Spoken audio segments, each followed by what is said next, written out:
Assalomu alaykum aziz do'stlar. Men sizlarga bugun tabobatdan ozgina ma'lumot berib, keyin shulardan damlamalar tayyorlab, tabiiy davo vositasi sifatida ichiladigan tabiiy shifobaxsh damlamalarni tayyorlab ko'rsatmoqchiman. Qur'onda zikr qilingan inbir, ya'ni o'zbek tilida zanjabil deb aytiladi va buni shifosi judayam katta ekan aziz do'stlar. O'zim har doim dori olib aptekalarga yugurib qancha pullar sarflab, lekin shifo topolmaganim uchun tabobatga yuzlandim va shu inbirni tayyorlab o'zim damlab buni farzandlarim bilan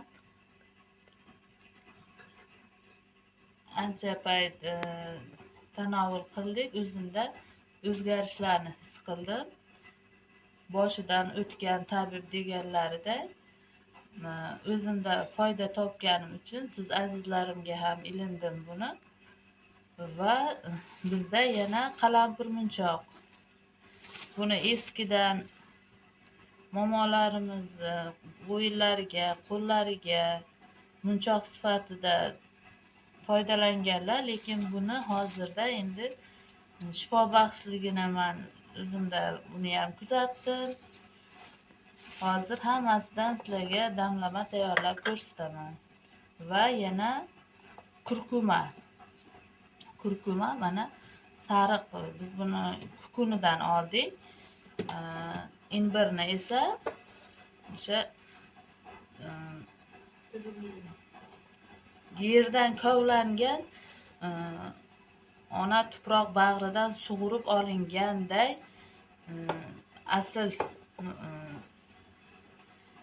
aslini olib keldim. Hozir siz azizlarimga shulardan damlamalar tayyorlab ko'rsataman. Bitta bokalni olamiz. Bokalga o'zimizga ozgina shirin ta'm berish uchun, ya'ni choyimizga ozgina shirin ta'm berish uchun ozgina novot solamiz va inbirdan 3-4 ta bo'lakchasidan tashlaymiz. Kichkina bo'lgani uchun 6 ta soldik va mana shu kichkina qoshiqcha bilan kurkumani ta'mi achchiqroq bo'lgani uchun novot soldik.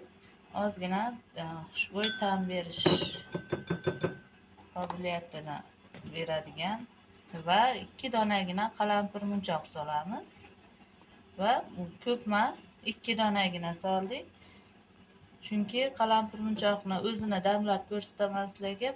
Bunda hozir ozgina ta'm berish uchun, ya'ni priyatni bo'lish uchun 2 donagina soldik va buni hozir damlab ko'rsataman. Azizlarim, buni har kuni ertalab och qoringa, nahoriga ichish judayam koni foyda. Ayollarimizda semizlikni, ya'ni yog' ketkazish xususiyatiga ega bo'lgani uchun ayollarimizga ko'proq tavsiya qilaman. Va immunitetni oshirish xususiyati ham. Va qalampirmunchoqdan biz 5 donani bokalchaga solamizda, buni ham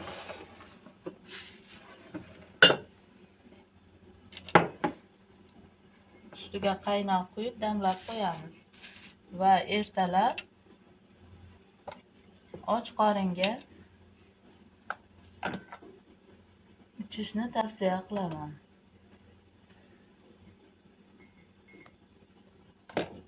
Kurkumaga ozgina novot tashlaymiz. Kurkumani o'zini ham alohida qilamiz, qalampirmunchoqni alohida qilamiz va uchalasini birgalikda qilib ham uchalasidan ham damlama tayyorlaymiz va buni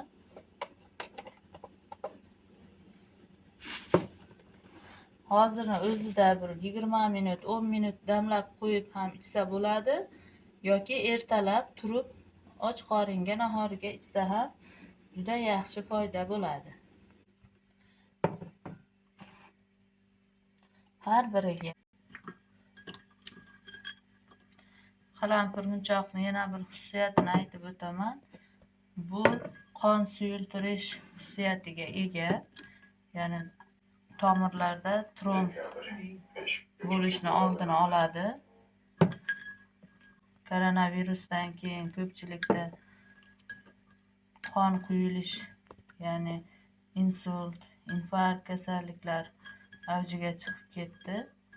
Shuning uchun men azizlarimga qalampir munchoqni har 2 kunda, hech bo'lmaganda har 2 kunda iste'mol qilib, mana shu ko'rinishda ichib yurishlaringizni tavsiya qilaman azizlarim.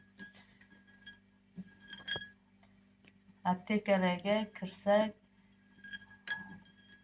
judayam odam ko'p, navbat yetmaydi. Dorilar judayam qimmat.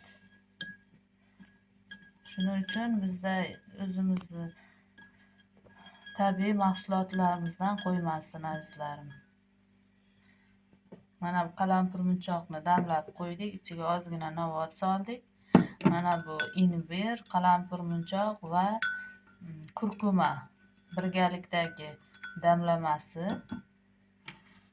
va kurkumani o'zini alohida damlab qo'ydik. Mana shu ko'rinishda bo'ladi.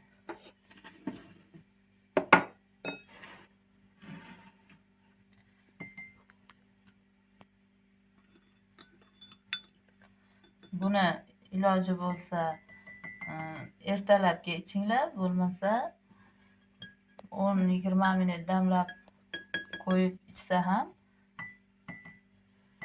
yaxshi foyda beradi.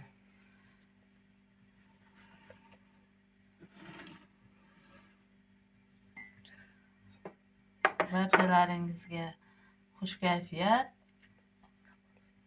Obuna bo'lishni unutmanglar. Men sizlarga ajoyib videolarimni joylab borishdan charchamang va sizlarga bular shifo bo'ladi degan